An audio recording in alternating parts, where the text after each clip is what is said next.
అబ్బాయిల్ని కొట్టడం అదంతా సరే ఓకే అనుకోవచ్చు, కానీ అమ్మాయిల్ని అయితే ఆయన దౌర్జన్యం, అది అమ్మాయిల్ని కొట్టడం అయినా దౌర్జన్యం. యాక్చువల్లీ అయినా సెంట్రల్ యూనివర్సిటీ స్టూడెంట్స్ అంటే మామూలుగా రేవంత్ రెడ్డి గారు ఏమనుకుంటారో మాకు ఇప్పటికీ తెలియదు. ఆయన ఏమనుకుంటున్నారు మరి, ఈయన మీరు కొట్టేస్తే వెనుకకు తిరిగి క్లాసులోకి వెళ్ళిపోతారేమో అనుకుంటారు, కానీ అంతా జరగని పని. సెంట్రల్ యూనివర్సిటీ అంటే మామూలు స్టూడెంట్స్ కాదు, వాళ్ళు తిరగబడితే మొత్తం నీ రాజ్యాన్ని కింద దింపే స్థితిలో ఉన్నారు ఇప్పుడు. మీరు అనుకుంటున్నారు అక్కడ కూర్చొని చైర్లో కూర్చొని ఏదో చేద్దాం అనుకుంటే అది ఏది జరగదు. సెంట్రల్ యూనివర్సిటీ స్టూడెంట్స్ అంటే కమ్యూనిటీ అంటే అంత మామూలు విషయం కాదు. మీరు ఇది కొంచెం గుర్తిస్తే బాగుంటుందని అనుకుంటున్నా. సినిమా ఇండస్ట్రీ వాళ్ళు కూడా దీని మీద థ్యాంక్ యూ సో మచ్. ఎవరైతే మమ్మల్ని సపోర్ట్ చేసిరో, ఎవరైతే మాకు ఈ సోషల్ మీడియాలో అందరూ స్ప్రెడ్ చేసిరో వాళ్ళకి thank you so much. I think whole India మొత్తం ఈ సెంట్రల్ యూనివర్సిటీ, మామూలుగా సెంట్రల్ యూనివర్సిటీ తెలంగాణలో చాలా తక్కువ మందికి తెలుసు. ఆఫ్టర్ దిస్ ఇష్యూ అంటే చాలా స్ప్రెడ్ అయింది. ఎవరెవరైతే మమ్మల్ని సపోర్ట్ చేసే వాళ్ళకి చాలా చాలా ధన్యవాదాలు. రేవంత్ రెడ్డి గారు ఎందుకు ఇలా చేస్తున్నారన్న ఆయనకు బిఫోర్ ఐ టోల్డ్ యాక్చువల్లీ ఆయనకి డబ్బులు లేవు. బేసికల్లీ ఆయనకి ప్రభుత్వం నడిపించడానికి రేవంత్ రెడ్డి గారికి డబ్బులు లేవు. యాక్చువల్లీ ఏదో అమ్మి పారదొబ్బి డబ్బులు సంపాదించి మొత్తం ఉత్త పథకాలు ఇచ్చి మన ఫ్రీ బస్సులు పెట్టి నెలకు 100 కోట్లు లాస్ వస్తుంది. ఫ్రీ బస్సులు పెట్టిండు. అదంతా చేయకుండా కొంచెం పనికిచ్చే స్కీములు పెట్టి, అంటే మనకు మహిళలకు ఉచితంగా బస్సు చేసి తప్పు కాదంటలే, కానీ అలాంటి కొంచెం దృష్టిలో పెట్టుకొని ఏది పనికి వచ్చేది ఏది పనికి రాకుండా ఉంటుందో ఆ స్కీములు పెడితే బాగుంటుందేమో అని మేము అనుకుంటున్నాం. అంటే ఆల్రెడీ ఈ ప్లేస్ అనేది గవర్నమెంట్ గా చెందిందని చెప్పేసి ఆల్రెడీ అయితే అవును, అప్పుడంతా మీరు ఫైట్ చేయలేదు, ఇప్పుడు సడన్ గా ఎందుకు ఇట్లా చేస్తున్నారు? సారీ క్వశ్చన్ అండి. ఇప్పుడు ఈ ప్లేస్ ఆల్రెడీ గవర్నమెంట్ అని చెప్పేసి విన్నాను నేను, రీసెంట్ వీడియోస్ లోనే విన్నాను నేను. సో అన్నారు కదా, అయితే ఈ ప్లేస్ అనేది అయితే బేసికలీ గవర్నమెంట్ కాదు యాక్చువల్లీ ఇందిరాగాంధీ ప్రభుత్వం ఉన్నప్పుడు ఈ ల్యాండ్ ఇచ్చినప్పుడు, అయితే ఇచ్చినప్పుడు ఇన్ని రోజులు ఇది ఒక హోల్డ్లో ఉండే భూమి. ఏదైతే ఈ గత ప్రభుత్వాలు ఉండే ఎన్నైతే హోల్డ్లో ఉండే, సుప్రీంకోర్టు నుంచి హైకోర్టు వరకు పోయింది. హైకోర్టులో వెళ్ళి కానీ ఇది ప్రభుత్వానికే చెందిందని ఇచ్చారు. అంటే ఇది ఎడ్యుకేషన్ పర్పస్లో ఇచ్చిన ల్యాండ్. ఎడ్యుకేషన్ పర్పస్లో ల్యాండ్ని అట్లా గవర్నమెంట్ అట్లా గుంజుకోవడం ఇది తప్పు. యాక్చువల్లీ ఎడ్యుకేషన్లో పర్పస్లో ఉన్న దానికి ఎడ్యుకేషన్ యూజ్ చేయడానికే ఉంచుకోవాలి. అట్లా అనుకుంటే ఇప్పుడు హార్డ్వేర్ పెద్ద యూనివర్సిటీలు 8,000 9,000 ఎకరాలు ఎకరాలు కలిగి ఉన్నాయి. అయితే అలాంటి చేస్తే మరి ఎంత పెద్ద యూనివర్సిటీది ఇంత ప్రఖ్యాత గాంచలేవు కదా. అలాంటి యూనివర్సిటీలు అంటే చదువుకోవడానికి, చదువునికి కొంచెం వేరే దానికి ఉపయోగించడానికి ఉంటాయి, కానీ ఇలాంటి కబ్జాలు పెట్టి ఇక్కడ ఐటీస్ పెట్టి ఏం చేస్తారు యూనివర్సిటీ లోపల? ఈ వచ్చే పిల్లలు చదువుకోవడానికి ఇబ్బంది అవుతుంది కదా. ఇప్పుడు ఆయన ఐటీ సెక్టర్లో పెడితే ఇక్కడ ఎంత సర్వనాశనం అయితే, సగం నుంచి సర్వనాశనం అవుతుంది. వాళ్ళకి అర్థమైతే లేదు అది. ఇప్పుడు ఐటీస్ పెడితే ఉన్న కాలుష్యం మొత్తం ఈ మూల నుంచి ఆ మూలకు పారుతుంది. ఎవరు ఇంట్రెస్ట్ చూపారు ఇందులో రావడానికి? ఇది చాలా ప్రఖ్యాతగాంచిన యూనివర్సిటీ. మీరు ఒకసారి జేఎన్యూ తర్వాత చూసుకుంటే హెచ్యూ చాలా పెద్దది, విశాలంలో కాదు.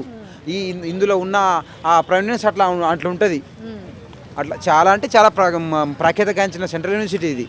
మీరు ఫైట్ చేసేది స్థలం కోసమా, లేకపోతే ఎనిమల్స్ ఇట్లా ఇబ్బంది పడుతున్నాయనా, లేకపోతే ఎలా, దేని గురించి? అయ్యో, మా యూనివర్సిటీకి మాకు ప్రకృతి పట్ల ప్రేమ, మా యూనివర్సిటీ పట్ల అంటే ఇది మాకో లేకపోతే ఇది మా డాడీదో మా తమ్ముదో మా దోస్తుంది కాదు కదా. ఈ యూనివర్సిటీ ఇది వచ్చే భావి భారతలకు ఎవరికి ఇబ్బంది కాకుండా వేరే దానికి యూజ్ చేస్తే బాగుంటుందేమో అని ఈ యూనివర్సిటీ ఉన్న మాకు 2 ఏళ్ళు అయితే వీళ్ళకి సర్టిఫికేట్ తీసుకుంటూ వెళ్ళిపోవటం మాకేమవసరం? యూనివర్సిటీ మీద ప్రేమ, ఈ యూనివర్సిటీని మాకు నేర్పిన పద్ధతి కాబట్టి దీనికోసం మేము ఫైట్ చేస్తున్నాం. అంతేగాని వేరే దానికి ఏదో కోసం కాదు. వాళ్ళు లాఠీచార్లు చేస్తే మేము భయపడి ఆ మూల కూర్చొని అటు నుంచి అటు పారిపోతే వాళ్ళు అమ్మాయిలో కొడితే వెనక స్టెప్ తీసుకుంటాడేమో వాళ్ళు అనుకుంటున్నారు, కానీ అదే జరగదు ఇక్కడ. ఇప్పుడు కేటీఆర్ గారు మీకు సపోర్ట్గా ఉన్నారు కదా, ఆయన వాళ్ళకు కూడా ధన్యవాదాలు. మాకు సపోర్ట్గా ఉన్నందుకు, మాకు ఎవరెవరు సపోర్ట్ చేసారో వాళ్ళందరికీ ధన్యవాదాలు. వాళ్ళకే కదా ఇంకా చాలామంది చేశారు, వాళ్ళ ఒక్కరే కదా ఇంకా చాలామంది కూడా చేశారు. హైదరాబాద్ ప్రజలు మొత్తం ఇప్పుడు మనకి వాయిదా 7కి వేశారు కదా, సో ఇప్పుడు మనకి అది పాజిటివ్ వస్తుంది అంటారా, నెగిటివ్ వస్తుంది అనుకుంటున్నారా? మేమైతే పాజిటివ్ వస్తుందనే కోరుకుంటున్నాము. ఎందుకంటే ఇది జస్ట్ నాట్ యూనివర్సిటీ ప్రాబ్లం, ఇది మొత్తం హైదరాబాద్ తెలంగాణ ప్రజలందరూ దీనికి తోడుగా ఉండి ఈ మూమెంట్ని, ఈ ప్రొటెస్ట్ని ఇంత దూరం వరకు తీసుకెళ్లారంటే ఈ లైక్ స్టేట్ అండ్ మన కంట్రీ మొత్తం ప్రజలకు థ్యాంక్ యూ. వాళ్ళ సపోర్ట్తోనే ఈరోజు ఈ supreme court or high court stay order పెట్టింది కదా, ఇది మరీ ముందుకు వెళ్ళి పాజిటివ్గా వచ్చే ఛాన్సెస్ ఉన్నాయని కోరుకుంటున్నాము. ఇప్పుడు అంతవరకు వాయిదా ఇచ్చారు కదా, బట్ స్టిల్ మీరు ఇంకా ఇక్కడ ఉన్నారంటే, అంటే మధ్యలో వచ్చి వాళ్ళు ఏమైనా మళ్ళీ ఏమంటారు దాడి చేస్తారని ఏమైనా వెయిట్ చేస్తున్నారా, అందుకని ఇక్కడ ఉంటున్నారా? ఇక్కడ ఎక్కడ ఇక్కడ కాలేజ్ మేము ఉండేదే ఇక్కడ 24 అవర్స్ సంవత్సరంలో 10 నెలలు మేము ఇండే ఉంటాము. వాళ్ళు ఎప్పుడు వస్తారో రానివ్వండి, ఎప్పుడు వచ్చి ఏం చేస్తారో చేయనివ్వండి. ఒక్క అడుగు ఈ యూనివర్సిటీ నుంచి తీసుకువెళ్ళేటట్టు తీసుకువెళ్ళనివ్వం మేము. ఇదే మా యూనివర్సిటీ స్టూడెంట్స్ చెప్పేది. అండ్ ఇప్పుడు పోలీసులు చాలా మంది ఉన్నారు, నేను చూసినంతవరకు స్టూడెంట్స్ తక్కువే ఉన్నారు, ఇష్టం వచ్చినట్టు కొడుతున్నారు కూడా. అవునండి, దాన్ని మీరు ఎలా ఆపగలుగుతారు? ఇది తెలంగాణ స్టేట్ చేస్తున్న దౌర్జన్యం స్టూడెంట్స్ మీద. ఏదైతే ప్రజల పాలన అంటున్నారో అది లేకుండా పోతుంది. స్టూడెంట్స్ మీద అక్రమంగా లాఠీ చార్జ్ చేయడము అది కరెక్ట్ కాదు. రేవంత్ రెడ్డి అలాంటివి మానుకొని ఎలా స్టూడెంట్స్తో పద్ధతిగా ప్రవర్తించాలో అలానే ప్రవర్తిస్తే ఆయనకు మంచిదని కోరుకుంటున్నాం. ఎన్ని లాఠీ చార్జీలు వేసినా మా మీద, ఎంత ఇది చేసినా ప్రొటెస్ట్ ఆగదు. ఈ 400 ఎకర్స్ వచ్చేంత వరకు ఆగదని చెప్తున్నాం. మొన్న ఏమనుకోపోతే ఇప్పుడు మొన్న థియేటర్ దగ్గర అల్లు అర్జున్ గారి ఇష్యూ జరిగింది, చనిపోయి దాన్ని అంత ఇష్యూ చేసి ఒక పర్సన్ చనిపోతే ఆయన అంతలా స్పందించి ఇది చేశారు రేవంత్ రెడ్డి గారు. మరి ఈ రోజు ఇక్కడ ఎందుకు ఇంత హార్ష్గా బిహేవ్ చేస్తున్నారు? అదే పబ్లిక్ అక్కడ ఎందుకు ఇలా చేశారు, ఇక్కడ ఎందుకు ఇలా చేస్తున్నారు? అదే టార్గెట్ చేయడం అంటారు. వాళ్ళని ఏదో టార్గెట్ చేశారేమో. ఫేమస్ ఆ విషయంలో ఆయన తలదూరిస్తే ఆయనకు పోయేదేమీ లేదు. ఈ విషయంలో ఆయన తప్పు ఉంది, దీన్ని ఎక్కువ చేయలేరు. ఇక్కడ మీరు చూసినట్లయితే చాలా పశు ప్రాణులకు, జింకలు, వాటికి వాళ్ళ హోమ్ని తీసేసుకుంటున్నారు. ఇది చాలా పెద్ద ఇష్యూ. దీన్ని ఆయన ఎలా తీసుకుంటున్నారో, ఏం డెవలప్ చేద్దాం అనుకుంటున్నారో అదైతే అసలు తెలుస్తలేదు. బేసిక్ సెన్స్ అనేది ఒకటి ఉంటే ఇంత హైదరాబాద్ మధ్యలో ఇంత మంచి ప్లేస్ని తీసి ఐటీ పార్క్ కడతామంటే అది ఆయనకు సెన్స్ ఉండి చేస్తున్నారో లేకుండా చేస్తున్నారో తెలుస్తలేదు. అయితే మనకి డే పాజిటివ్గా వస్తుందని అయితే అనుకుంటున్నాం. మేము దాన్నే కోరుకుంటున్నాం. అప్పటి వరకు మన స్టేట్ ప్రజలు, మన హైదరాబాద్ ప్రజలు ఈ యూనివర్సిటీకి తోడుగా ఉండాలని, ఈ వాయిస్ని ఇలానే గట్టిగా రేస్ చేసి ఆ గవర్నమెంట్ ఏదైతే చేస్తుందో దాన్ని ఆపాలని కోరుకుంటున్నామండి. లేదండి, మేము జస్ట్ పాస్ చేస్తున్నాం. ఇప్పుడు కోర్ట్ హియరింగ్ వరకు 7th వరకు, దానికి మాకు తగ్గట్టుగా వస్తే అది ఆనందకరం. లేదు ఇంకా ఇదైతే మేము చివరి వరకు ఇంకా కోర్టుకు వెళ్ళి ఏదైతే నిజం ఉందో అది చూపిస్తామని చెప్తున్నామండి. పోలీసులు అనే వాళ్ళు గవర్నమెంట్కి సపోర్టింగ్గా ఉన్నారా, మీకు సపోర్టింగ్గా ఉన్నారా? ఇప్పటివరకు చూసినంత వరకు పోలీసులు అయితే గవర్నమెంట్కే సపోర్ట్ ఉన్నారండి. వాళ్ళకు పోలీసులకు పంపించినప్పుడు ఆ పోలీసులు ఎట్లా బిహేవ్ చేయాలి, సరే ఆపాలన్నప్పుడు ఆపేటట్లే ఉండాలి. లేదు వాళ్ళ పర్సనల్ నార్మల్గా ఇట్లా తోసుకోవడం జరుగుతుంది, దాన్ని వాళ్ళు పర్సనల్గా తీసుకొని స్టూడెంట్ని ఇష్టం వచ్చినట్టు కొట్టడం అదైతే కరెక్ట్ కాదు. పోలీసులు ఈ యూనివర్సిటీ స్టూడెంట్స్ తోటి బిహేవ్ చేసింది అయితే కరెక్ట్ కాదని చెప్తున్నామండి.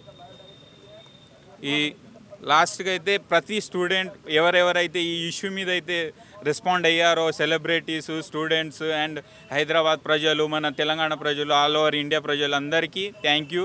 ఇది మొదటి అడుగు మన విజయానికి. ఇంకా మనం గెలుస్తామని గట్టిగా నమ్ముతున్నామండి. సో ప్రతి ఒక్కరు కూడా కామ్గా ఉండకుండా ప్రతి ఒక్కరు రైజ్ చేయాలి ఈ విషయాన్ని మనం. అవునండి, చాలా గట్టిగా రైస్ చేయాలి. ఇప్పుడు రైస్ చేయకపోతే తర్వాత ఆక్సిజన్ సిలిండర్లు వేసుకొని మీరే వెళ్ళాలి. ఇదివరకు మనకి వాయిదా ఇచ్చారు కదా, దాని మీద మీ అభిప్రాయం? ఇది చాలా సంతోషపడాల్సిన విషయం. ఎందుకంటే కోర్టుకు కూడా తెలుసు. ఎందుకంటే యాక్చువల్గా రేవంత్ రెడ్డి అనేవాడు హైడ్రాని తీసుకొచ్చిండు. ఎందుకు తీసుకొచ్చిండు? పర్యావరణాన్ని కాపాడాలని చెప్పేసి హైడ్రా తీసుకొచ్చిండు. మరి ఇక్కడేమో పర్యావరణాన్ని వినాశనం చేస్తున్నాడు. అది దానికి విరుద్ధమా కాదా? సింపుల్గా వాళ్ళు ఒక పని చేసినప్పుడు ఆ పనికి వాళ్ళే అగెనిస్ట్గా ఈ పని చేస్తున్నారు. సో కొంచెమైనా మరి బుద్ధి ఉందా లేదా ఈ గవర్నమెంట్కి వాళ్ళకే తెలియాలి. వాళ్ళు చెప్పేది ఏంటిది, చేసేది ఏంటి, చేసేదానికి కంప్లీట్గా రివర్స్ ఉందన్నమాట. సో ఒకదానికి పొంతం లేదు. వాళ్ళు చేయొద్దని చెప్తారు, వీళ్ళు ఏం చేస్తారు. కేసీఆర్ ఉన్నప్పుడేమో భూములు అమ్మొద్దు అన్నాడు, దొరని అమ్మొద్దు అన్నాడు, దొంగ అమ్ముతున్నాడు. ఇది పరిస్థితి రేవంత్ది. ఇప్పుడు ఈ సంత తర్వాత అయినా మనకి న్యాయం జరుగుతుంది? ఖచ్చితంగా జరుగుతుంది. ఎందుకంటే ఖచ్చితంగా జరుగుతుంది. ఇక్కడ మేము ఏదో కల్పించి చెప్పడం కాదు. ఏమనంటే వాళ్ళు ఏఐ జనరేట్ చేశారు, గ్రాఫిక్స్ క్రియేట్ చేశారని చెప్పి చెప్తున్నారు. స్వయంగా అదే రోజు నెమళ్ళ రోదన విన్న వాళ్ళు ఉన్నారు. నిన్న కూడా చూసారు. నిన్న దుప్పి అనేది మీరు టీఎన్జిఓ కాలనీకి వెళ్తే దుప్పి అక్కడికి బయటికి వెళ్ళింది. వాళ్ళు వాటర్ పెడుతున్న దృశ్యాలు కూడా ఇదే. మేము మా స్టూడెంట్స్ పోయి మేము గ్రాఫిక్ క్రియేట్ చేయలేదు. న్యాచురల్గా నిజంగా ఇక్కడ ఏవైతే ఉన్నాయో ఇక్కడ నుంచి పారిపోయి అవి టీఎన్జిఓ కాలనీలో కూడా వెళ్ళినాయి. ఆ దృశ్యాలు మమ్మల్ని అడగాల్సిన అవసరం లేదు. మేము ఎందుకంటే స్టూడెంట్స్ కాబట్టి మా కోసం చెప్తున్నాం అనుకుంటారు. బయట టీఎన్జీ కాలనీ వాళ్ళు పడితే వాళ్ళు కూడా చెప్తారు ఆ విషయం గురించి.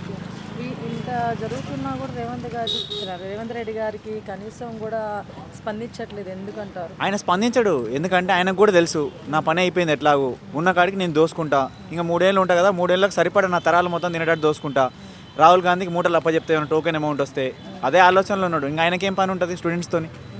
ఆయనకు అంత స్ట్రాంగ్ ఎడ్యుకేషనల్ బ్యాక్గ్రౌండ్ లేదు కదా. ఏ రాష్ట్రాలకి వెళ్ళి, మా తమిళనాడుకి వెళ్ళా కూడా చూసిరు ఆయన మాట్లాడేది ఏందో, ఆయన కథ ఏందో. ఆయన ఇక్కడికి వచ్చి ఒకరోజు ఫుట్బాల్ మ్యాచ్ ఆడిండు, ప్రాక్టీస్ మ్యాచ్కి వచ్చి 400 ఎకరాల రెమ్యునేషన్ తీసుకున్నాడు. అంత గొప్ప ముఖ్యమంత్రి, ఆయన గురించి మనం ఏం మాట్లాడతాం? ఇంకా సినిమా వాళ్ళు కూడా రియాక్ట్ అవుతున్నారు దీని గురించి. పర్యావరణం పట్ల, ప్రకృతి పట్ల అవగాహన ప్రతి ఒక్కరు కూడా రియాక్ట్ అవుతారు, ఎందుకంటే అందరికి కొంత అవగాహన ఉంది. మన మానవ మనుగడ ముందుకు సాగాలి అంటే మనం బతికేదే చెట్ల మీద. మనతో పాటు సహజీవులు కూడా ఉన్నాయి, వన్యప్రాణులు ఉన్నాయి, అవి కూడా బతకాల. అవి న్యాచురల్గా ఇక్కడ బతుకుతున్నాయి. వాటి ఆవాసాలని కోకొల్లలు చేసేసి వాటిని బయటికి పంపిస్తా అంటే ఎవరు కూడా చూస్తూ ఊరుకోరు. లాస్ట్గా మీరు ఫైనల్గా ఏం చెప్పాలంటే? ఇది మంచి చెంపపెట్టు దెబ్బ అని చెప్పొచ్చు రేవంత్ రెడ్డికి. కోర్టు అనేది స్టే విధించడం. మళ్ళీ కూడా వస్తే మాత్రం మళ్ళీ ఇంతకంటే డబుల్ ఎఫెక్ట్ ఉంటుంది ఈసారి. మేము లాఠీలకు తూటాలకు స్టూడెంట్స్ భయపడ్డోళ్ళు కాదు. మమ్మల్ని ఏదో వాళ్ళ గురించి వీళ్ళ గురించి మాట్లాడేసి మమ్మల్ని మభ్యపెట్టేసి మమ్మల్ని డైవర్ట్ చేయాలని చెప్పేసి చాలా ప్రయత్నాలు చేస్తున్నారు, కానీ స్టూడెంట్స్ అనేవాళ్ళు డైవర్ట్ అవ్వరు. సో స్టూడెంట్స్ ఇక్కడ చదువుతున్నారు కాబట్టి మా కోసం, నెక్స్ట్ మన తరాల కోసం, భవిష్యత్ తరాల కోసం కూడా యూనివర్సిటీ అనేది చాలా అవసరం. సో వాళ్ళు ఏదో చెప్తారు ల్యాండ్ మాది అని చెప్పేసి, ల్యాండ్ వాళ్ళది కానే కాదు. వాళ్ళ ఇందిరాగాంధీ ఇచ్చింది 2342 ఎకరాలు 6 పాయింట్ ఫార్ములాలో భాగంగా 1974లో రీసెర్చ్ అండ్ డెవలప్మెంట్ కోసం ఇచ్చిన ల్యాండ్ ఇది. ఇది రియల్ ఎస్టేట్ గ్రౌండ్ కాదు, ఇది ఇష్టం వచ్చినట్టు అమ్ముకోవడానికి. ఒకవేళ ఇప్పుడు రేపు 7th గవర్నమెంట్కి గవర్నమెంట్ పాజిటివ్గా రాదు 100%. ఎందుకంటే మీరు ఇప్పటికే వచ్చేదైతే ఇప్పటికి వాళ్ళు ఎన్ని రోజుల నుంచో చేస్తున్నారు. ఆల్రెడీ సుప్రీంకోర్టులోనే వస్తుందని చెప్పిండు. ఏది మరి పాజిటివ్గా రావాలి కదా వాళ్ళకి. ఎందుకు దొంగలాగా నిన్న కూడా స్టే ఇచ్చిన తర్వాత కూడా చెట్లు కొట్టేసిండు కదా, ఎందుకు కొట్టేసిండు? సరే వాళ్ళ గవర్నమెంట్దే ల్యాండ్ అనుకోండి, టైం చూసి వాళ్ళు చేస్తారు. స్టూడెంట్స్ ఇంటికి వెళ్ళినప్పుడు, హాలిడేస్ అప్పుడు వచ్చి దొంగచాటుగా చేయడం కాదు. మీ ల్యాండ్ అయినప్పుడు మీరు ఎందుకు ధైర్యంగా చేయలేకపోతారు? ల్యాండ్ మాది కాబట్టే కదా మీరు దొంగచాటుగా వచ్చేసేది. ఆయనే నక్క, ఆయన చుట్టూ ఒక గుంపు బ్యాచ్ ఉంది, వాళ్ళు పెయిడ్ పొలిటీషియన్స్. గుంటనక్క ఆయన కాబట్టి అందుకే గుంటనక్కలని ఇంకోళ్ళు అంటున్నాడు. పచ్చకామర్లు వచ్చినానికి లోకమంతా పచ్చ కనబడుతుంటే ఆయన గుంట కాబట్టి పక్కన వాళ్ళు కూడా గుంటనక్క అంటాడు. నక్కలు ఉంటాయి, నిజంగానే ఉన్నాయి. ఆ నక్కలలో ఈ నక్కను కూడా వచ్చి చేరమానండి, ఎవరొద్దు అంటున్నారు? Court has halted to 7th, but Supreme Court has halted till the further notice. So we are following up this case, and we will be seeing what the next happen. Our aim would be to somehow preserve all the trees and rehabilitate those animals from where they belong, their home. So we will be saving the forest, our wildlife. They are so dear to us. We are protecting since the university established. They are co-living with the students. The space between animals and students have no boundaries. They take care of them. Me personally have saved many deers residing in the campus for 2 years, and we have a personal and emotional attachment with the animals, and we will be protesting till the end of this fight to save this land from encroachment. Actually, Revanth Reddy is saying that we will use this land for the development of Hyderabad. But is it really necessary that emptying all the animals and doing development? I will give one example. New York City, such a big city, has 800 acres of green cover. Why can't Hyderabad have this kind of development? Development doesn't itself mean to clear the forest.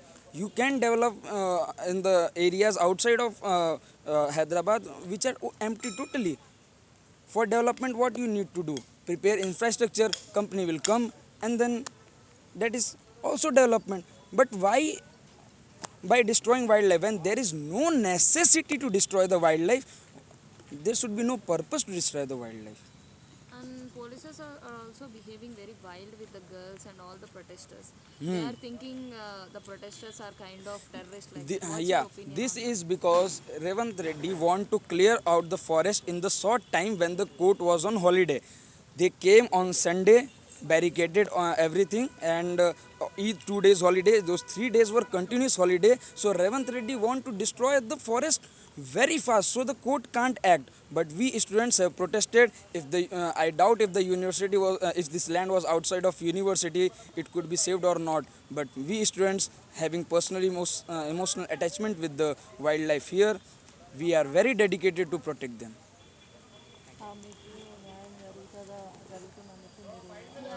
Do you think that justice will be served on time? Of course, till the time justice will be served, we will be on the ground. What it is right. So for now, we have just halted the protest. The protest is not yet called off because the Supreme Court has given a stay that there will be no cut, there will be no restriction for students in going to that area. So we have just halted our protest. We'll be waiting for the verdict, what it comes of. Okay ఇది మీకు న్యాయం జరుగుతుందని అనుకుంటున్నారా లేకపోతే ఎలా? Think justice will serve you in time or it will delay? Question చెప్పండి question ఇప్పుడు న్యాయం జరుగుతుంది అనుకుంటున్నారా మనకి లేదనుకుంటున్నారా అని అడుగుతున్నారు. क्या हमको न्याय मिल रहा है या मिलेगा या नहीं, आप क्या सोच रही हो? We are just waiting. We are just waiting for the Supreme Court. We are trusting Supreme Court because anyways it is the highest body. So we are waiting for its call. What happens? That is why we have halted our protest. If we would have not believed in it, we would have not called it off. We would have not halted it. So we are just waiting for the call from Supreme Court. What exactly happens? Because the evidences will be there. Let's see what happens. Okay and ఇప్పుడు నిన్న జరిగింది Time will కదా. decide.